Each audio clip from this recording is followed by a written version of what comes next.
welcome.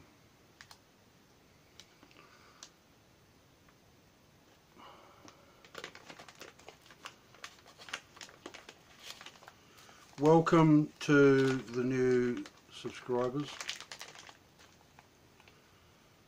This is great because I know that these few that would have the presence of mind to seek out such a conversation, to value the words that offer refuge to those that believe in courage. Welcome, because it is a case that these ones, which is you guys that have subscribed especially,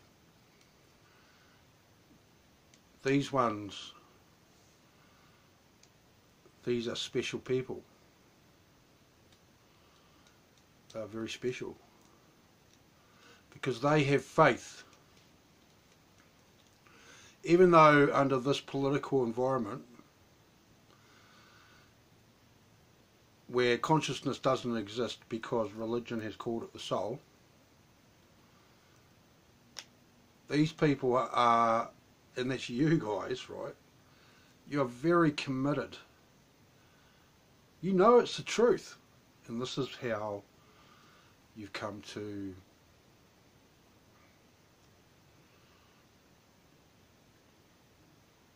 believe and courage, to seek out new life and boldly go where seemingly bugger all people have gone before.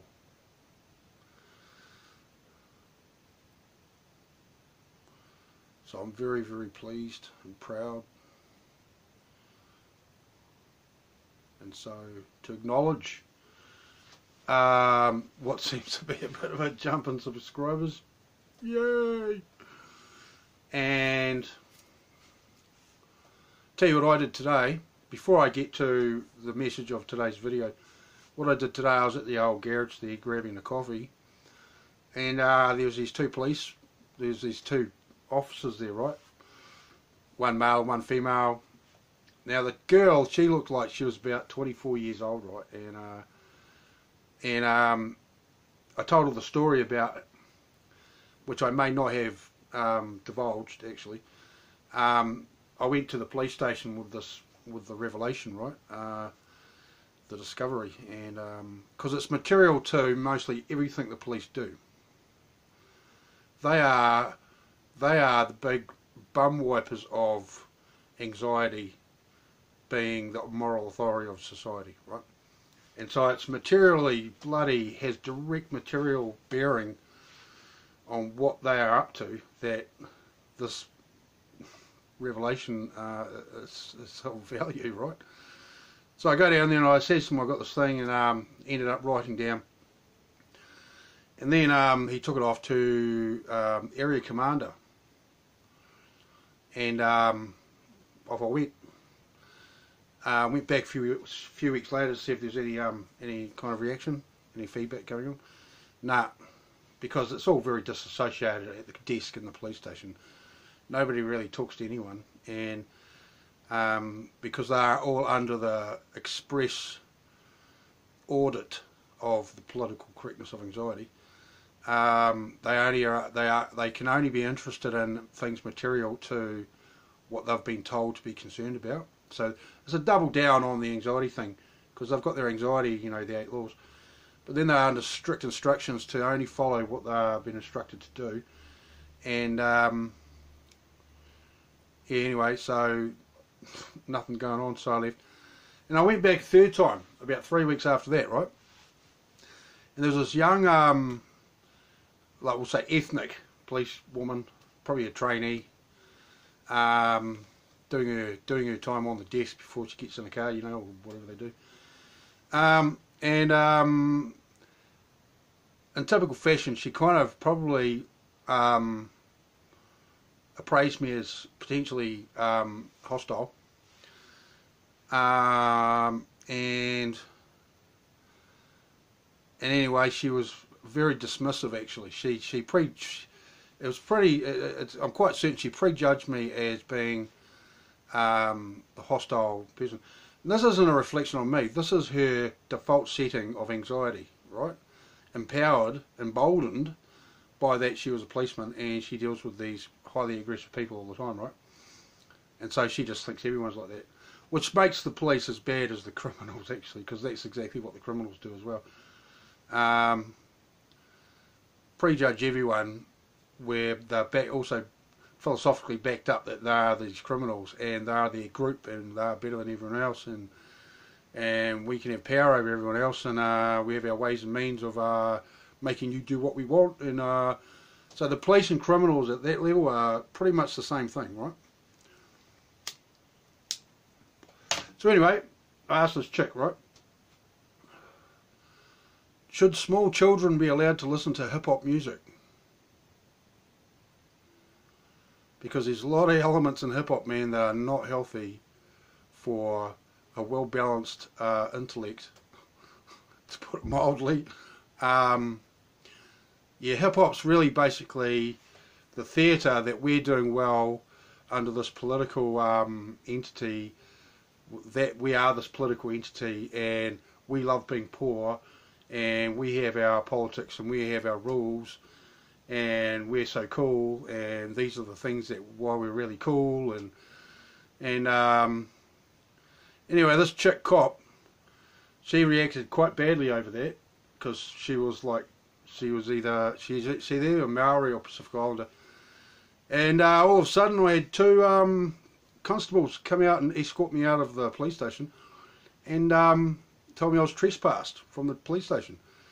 And so this is evidence that the contention of the 8 laws, the revelation of the 8 laws, is sound, and that is another example of how this aristocracy of depression politics actually governs society.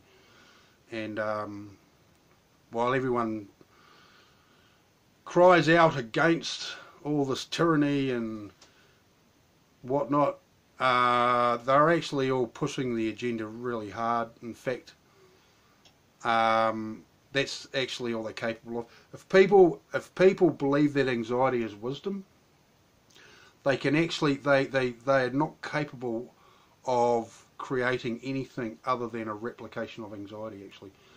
And so largely, people that think anxiety is wisdom do not have feelings. If you have an objective, quiet appraisal of it, people that believe anxiety is wisdom mostly do not have feelings. They have this view of the world where they're either offended or they're looking down their nose at you, right? Now I'm an observant dude, man, and that's actually, you know, an observation.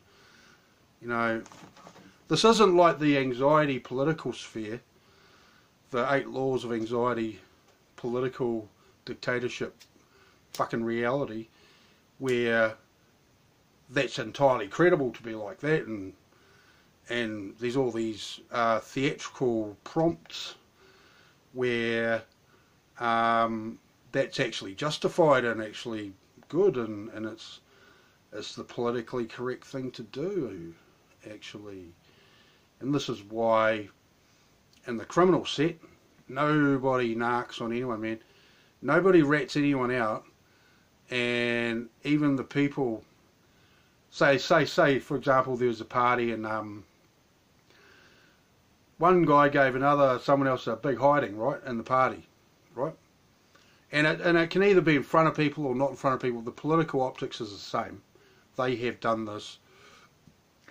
And then mostly everyone, because they're shit scared of anxiety, they will praise the person that beat the guy up. Okay? And that's the fact of it. That's what happens. And I mean, in the worst case scenario, that is exactly what happens. There, obviously, it could be that someone turns around and beats that guy up, right? But that's still the same. That's more justifiable than getting offended by the colour of someone's shoelaces and beating him up for that. Anyway, so rich people do the same thing. They use lawyers to do it. And it's no different, even though it's the legal system, justice system, and there's the vastly technical bureaucracy of the regulations and whatnot. It still amounts to the same thing. People are in the group. There's some people that would have the reputation that people fear, and there's some people that have the reputation for they're good people, right? But it does, you know, the fact is though that the political landscape in the poor and the wealthy are the same, right? And the great middle ground of the thin blue line, we see just in recent times, my experience is that the police do exactly the same thing. And I mean, a couple of things, right? A couple of things. Anxiety does not acknowledge courage, but courage does acknowledge anxiety. And so that's kind of anxiety winning the vote 2-1. Okay? And that's at the quantum level of thought. And so that's the sad fact of that. And so yeah, I talked to these cops tonight, and she took my details down, and you know, you can tell when someone's got an anxiety issue. They're trying to replicate the function of anxiety, because you're going to them with something you want to say, and they immediately start talking over you with questions. Okay, questions, and they're short, abrupt questions, and most of the time they're not satisfied with the answer. And so they ask you another question before you finish speaking, which usually is before you half finished talking about what you want to say in the answer. And that is an absolute sign, you know, 100% reliable evidence. They believe in that anxiety is wisdom, and they are replicating the function of anxiety to manipulate you downwards. So in the scales of justice, they do that, and it weights the scales in their favour. Okay, this is the organised crime. Okay, and this goes on between two people, right? And this goes on between governments and people, and this goes on at the schoolyard. This goes on, you know, these bullshit fucking ratbag kids that are probably trainee gang members, right? Because they've had the ringer, they've been put through the 8 Laws ringer, and people have been really dictatorial to them, and they have really been thrashed by it. The only way out for a kid is to acquiesce to it, and to join in, and to agree with it, and to act out in a way where you believe that is wisdom. And that's actually the childhood development of a lot of people, to a certain, you know, different degrees.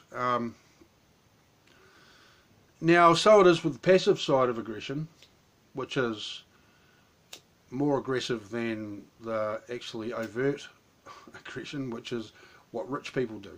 Okay, they're quite happy that, you know, whole swathes of the countryside never make any money, and then they feed the community with all sorts of media to justify that this is a good way of life. And that's why in New Zealand they really amp up the sport. Every news program, every single published broadcast news program has a detailed sports report at the end of it with at least 5 stories, at least 5 items in that sports thing. So you've got, tell you what, in New Zealand, right, there's more world news than local news on an average day. If there's some event going on, they will focus on that, of course. but in a general practice there is just a bit more world news than there is New Zealand news. And then there's political news, which is at least as much. See, political news isn't the country's news. This is fucking gossip, right? So you got world news slightly more than local news, mostly all the time. Then you got political news, and they'll sneak in a little bit more world news probably between the political news and the financial news, and that actually gets, see, the financial stuff usually comes before the sport, so it's the primary position. It's like the positioning of the sports news at the end of the news, but it's before the end, right? So, it's actually, it's an overt giveaway that this is the stage management that people that believe anxiety is wisdom. This is the order of importance they put on things that they think we should believe. That's the order of importance that we should appreciate, and so actually that resembles an inverted. It resembles at a conceptual level, that's an inverted version of religion actually. Okay, with these kinds of things represented at the conceptual level, local, world, political, financial, sport. I mean, let's just say that again. Local, world, political, financial, sport. The local, world, political, financial, sports news. The local, world, political, financial, sports news. The political, financial, sports news. The political, financial, sports news. So it's rather it's like it's an inverted thing like religion. It's like an inverted form of religion actually, and which is that assessment is validated because, as I wrote in a comment today, okay, I should dig it out actually, I actually had presence of mind to write a comment today on a video, and it actually reflected that exact same thing. Okay, here we go. Here's this comment I wrote today. Okay, someone said that George Patton said something like, if everybody thinks the same thing, then they're thinking the wrong thing. Or something like that. And this reflects how the 8 Laws has identified that is exactly the case, because everyone thinks anxiety is wisdom, including people that don't believe in anxiety. Because it's like email. Everybody uses email, so you've kind of got to use email to talk to them, right? And this is the kind of situation, if you believe in courage, this is the kind of situation we've been in for so long.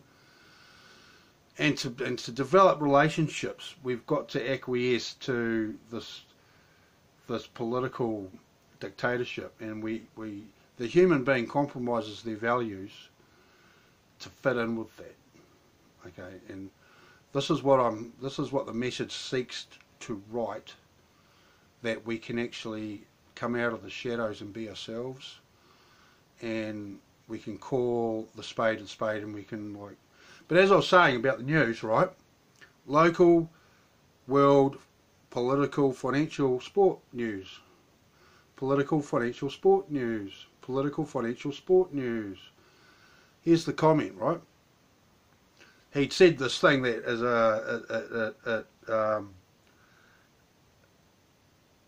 it's agreeing with the 8 Laws thing, right? What a coincidence. I didn't know this had been said. I hand you the warhammer of the engine of the universe to free the world from this tyrannical darkness of the heart and mind. Time now to put down the quest for blame and consider who I am, who you are, who we are. Who has built? Who are the rightful in these lands? Who would join with the ones that give? And who would stand separate in our house? The revelation of James. The message that is an amnesty, that is the revelation of the 8 laws for the ones that have held sure without knowledge of Essence presence to smite the cursed against the anvil of history. Enlightenment belongs to our unified house where no shadow may exist henceforth. But that's not the comment I was talking about. No, I was talking about this. I was talking about the media is front of house for the financial system, which is exclusively reliant on religious principles and values, and religion has been exclusively derived from the senior elements of the political correctness of anxiety. And so, you know, it's like fucking that movie Noah. Did you see that? Pretty fucking great movie. It's an entirely religious story, but the portrayal of the story, I mean, there's a lot of fairy tales, and they make perfectly good stories, like Star Wars, for example.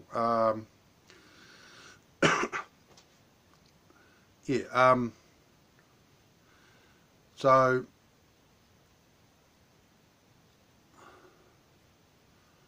yeah. So the anxiety, I don't know. I've got my camera here taped up to this convenient aluminium apparatus, right? Actually, I wanted to talk today. Also, I wanted to say something about the Middle East, and I really dearly hope as many Middle Eastern people can get these words,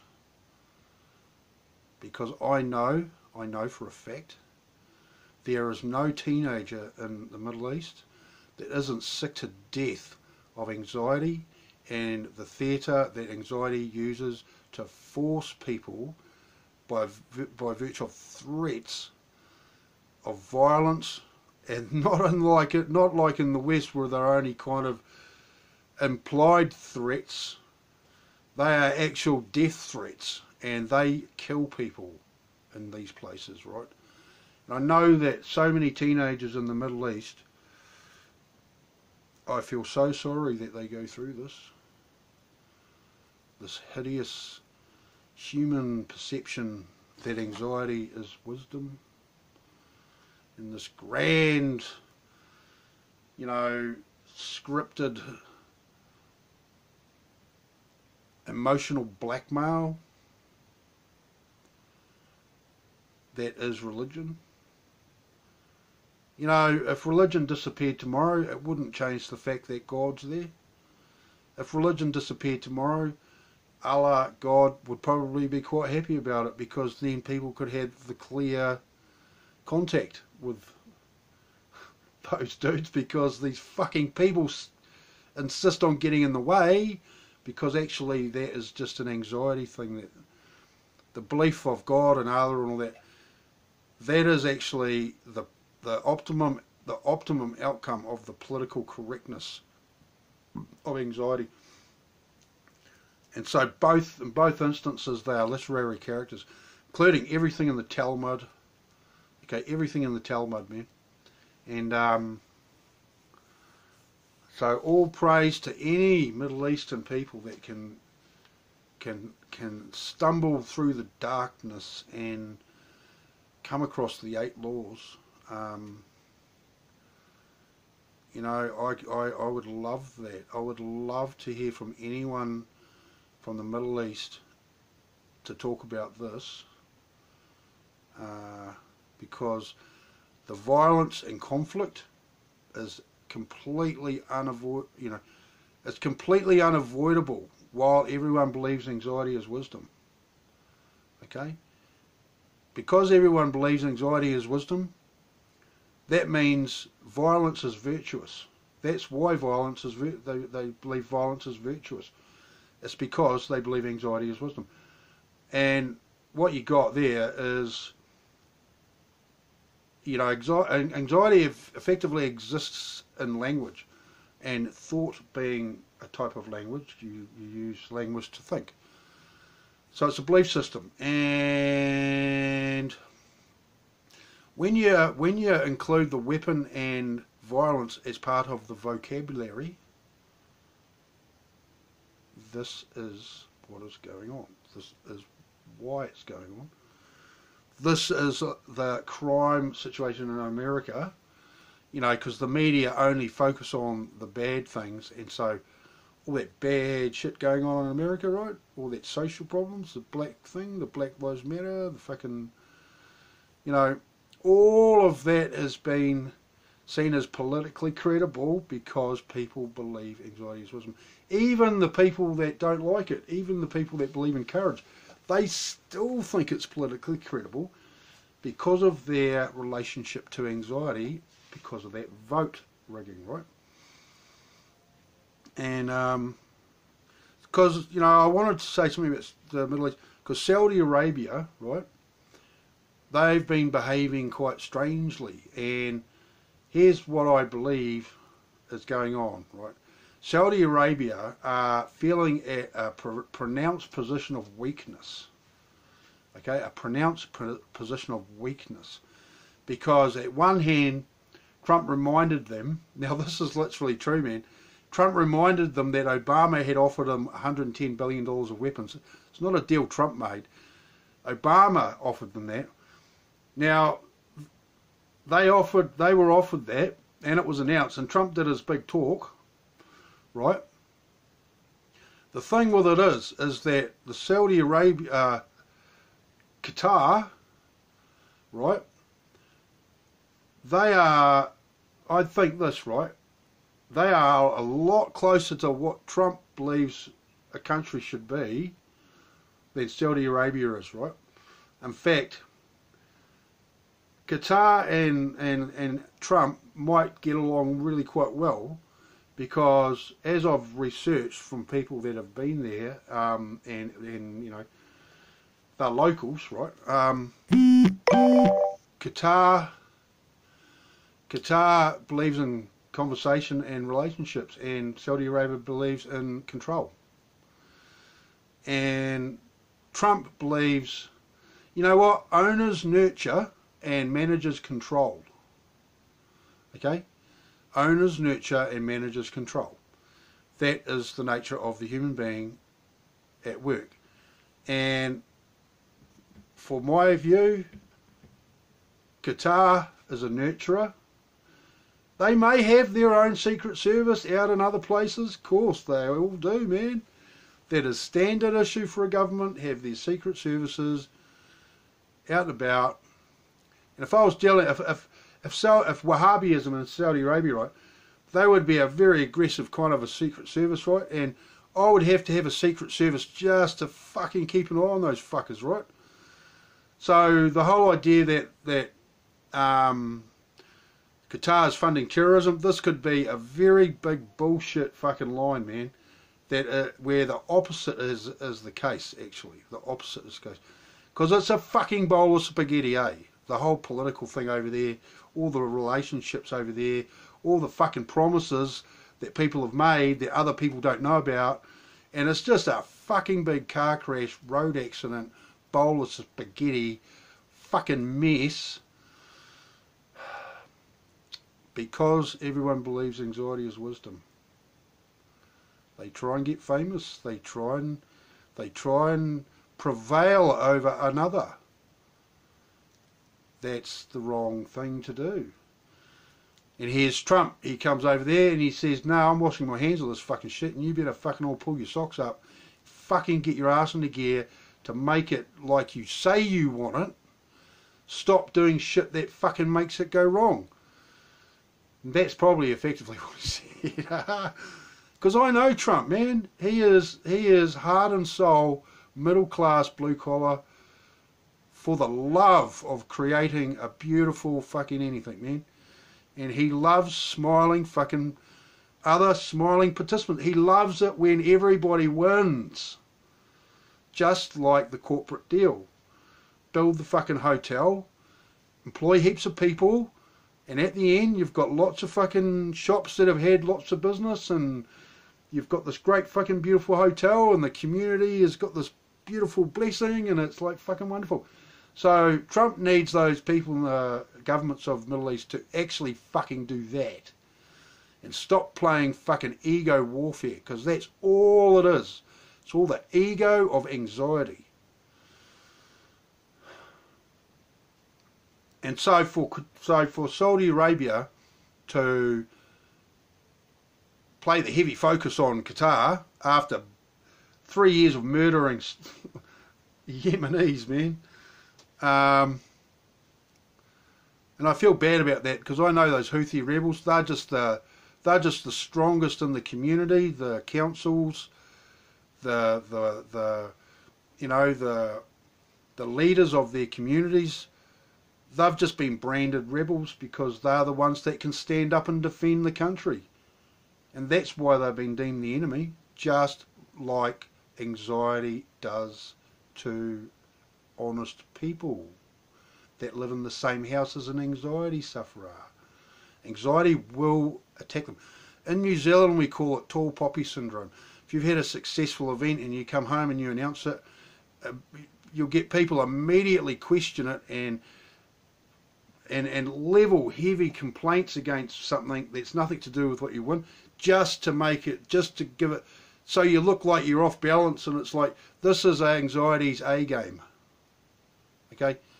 And so, what Qatar's doing, and what Saudi Arabia is doing, is exactly replicating the relationship like in New Zealand. If there's it's exactly replicating the Democrats attacking Trump. Exactly. Right? It's exactly replicating it. And so that's what I have to say about that. And